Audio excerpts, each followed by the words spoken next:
Hello guys, welcome to the channel. So in this session we are going to start a new series that is about the fundamentals of software testing. So it is important for a tester to know the basics of software testing. So even if he is an automation tester or a functions tester, so everyone should have basic knowledge on what is software testing. So it will be helpful while attending the interviews or so it is helpful for proper maintaining the proper quality of application. So to have at least some knowledge on the software testing. So in this series, I'm going to cover basic level of software testing. So here in this today's class, so we're going to discuss about what is software testing. So I'm going to use HTTP material for demonstration what we are going to present in all these software testing series. So hope you will understand it easily. I'll try to make the notes clearly with the help of by referring to other websites as well. So I hope you will easily understand the process of software testing. So in this session we are going to discuss about the two topics. So what is software testing? What are its objectives? So why we need software testing? So day to day, so we are transforming digitally. So as we are progressing from one century to another century, so many inventions are going on, and especially in the 21st century, after mobiles came into existence, so we have Android, iOS, and many other operating systems are available in the market, not only in the mobile phones, whereas in any electronic devices like computers or tablet or gaming consoles. So everywhere we need one thing importantly to operate a device, that is software.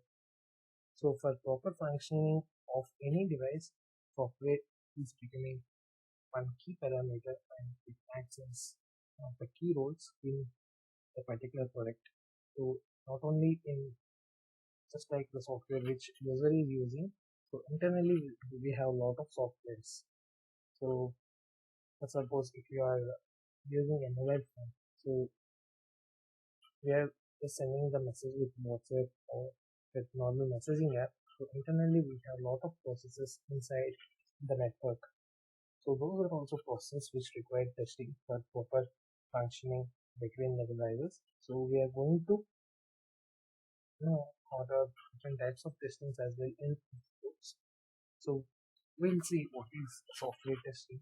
So because of all these factors, so software testing is one of the main job, and so we should be proud that as we are giving the quality products and especially in the software market, we are giving the high quality products and we are making we are using the standards and we are using the standards to achieve best results and in the production environment. So we'll see what is software testing. So software testing is a way to assess the quality of software to reduce the risk of failure in operation. So what it means is, so we are analyzing the software, we are estimating the quality of the software by using by running the test cases or by following the different patterns and different levels of testing. So we are evaluating the quality of software and thereby we are reducing the risk of failure. Suppose if you are using any banking application, for suppose if you want to transfer some amount like 1,000 or 10,000 to your friend, if suppose that got the application got crashed while transferring the amount, so you will feel uncomfortable or you will feel very frustrated while accessing the application. So if it is not properly fixed, so that time this is one of the example I'm seeing. So that time, and these are some of the skills we have with the software. So while working on the banking sector or insurance sector or the healthcare sector or anywhere, wherever we are using, there are risks. With the help of software testing, we can reduce that risk. So everyone thinks software testing is just running the test cases and validating whether the software is working properly or not. So, but really, what software testing is a process which includes many activities like planning, analyzing, designing, implementing, reporting, and evaluation of the software object. So, whatever the object we are getting, from the development team. So we will plan based on the requirements how to test. So what's the time span we want to give for testing a particular module or a particular functionality. So we'll analyze the requirements and we'll design the test cases based on the requirements and we'll implement the test data or we'll implement the execution and we'll create the reports. So how many test cases got passed and how many test cases got failed. So we'll have a detailed reporting and based on evaluating. So we'll report to the stakeholders based on their decisions. We'll release the software product into the market and we'll have software testing involves execution of components or being tested which is dynamic testing. So it means we are executing the product. So as a tester, we are the first users of any software product or a module. So we need to execute the components in that is called a dynamic testing. So and another thing we also have that is static testing. So there we will review the requirements, use stories or the test cases which we are required to validate a particular software. Another thing is software testing also involves validation. That is checking whether our system meets the requirements of the users or the stakeholders. So that is one part of the testing we usually conduct in the IT industry. So these are some of the terms we need to know about the software testing. So, and another thing is objectives of testing. So the main objective of testing is to prevention of defects.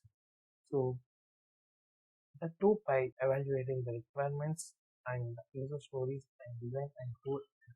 So not only with the help of execution the test cases. So before doing all this, we need to evaluate all these requirements, user stories, design. So we need to get proper sign off from our to performing any activity to or to progress the any other activity. So and this is also testing is also useful to verify whether the specified requirements are matching or not or fulfilled to achieve particular product design and to build the confidence in the level of quality of the test objective. So another thing is to find the defects and failures so that we can reduce the level of risks in the product and to provide sufficient information to the stakeholders to allow them to make information decisions required regarding the level of quality. So it means so we need to give the proper information based on the reporting. So based on the decision made by the stakeholders about the quality. So if we achieve particular level of quality, then they will decide whether this product can be go into production live or not. So then if it is not reaching their criteria, then they will not release the product into the market and they will ask the team to develop or to make the changes for particular product. So to comply with the legal and regulatory requirements, standards and verify the test object compliance. So we have some standards country-wide. For suppose, so in the last year, I know an example. So Google launched Google Pixel 5. So it is launched in US, but it is not launched in India. So why? Because it is not meeting the criteria or the standards which are set by the Indian government. So there are some legal and regulatories are also there. So that we need to validate as a part of the testing. And the objectives of testing may vary from one level of testing to other level of testing. So suppose if you are working on component testing, so there the objective is to get the maximum number of hits, maximum number of errors. So why? Because so as early as possible, if we identify the result defect, so it is easier for the development team to fix that particular issue. And if you are working on, so whereas if you are doing the release testing, so we'll decide based on the outcomes. So we'll decide, and the stakeholders will decide so whether this production or product or the particular module should go into production live or not. So these are the objectives at each level and based on the life cycle, whichever we are working on like waterfall or agile. So we have separate objectives for each software life cycle as well. So in the coming classes, we are going to see about more topics in function testing. So next topic I'm going to discuss is about what is testing, and what is debugging. Along with that, we'll see about what is QA, QC, and what are errors. So many things we are going to see in the coming classes. So I hope you like this video. So please do subscribe to my channel for more basic of software testing. Thank you.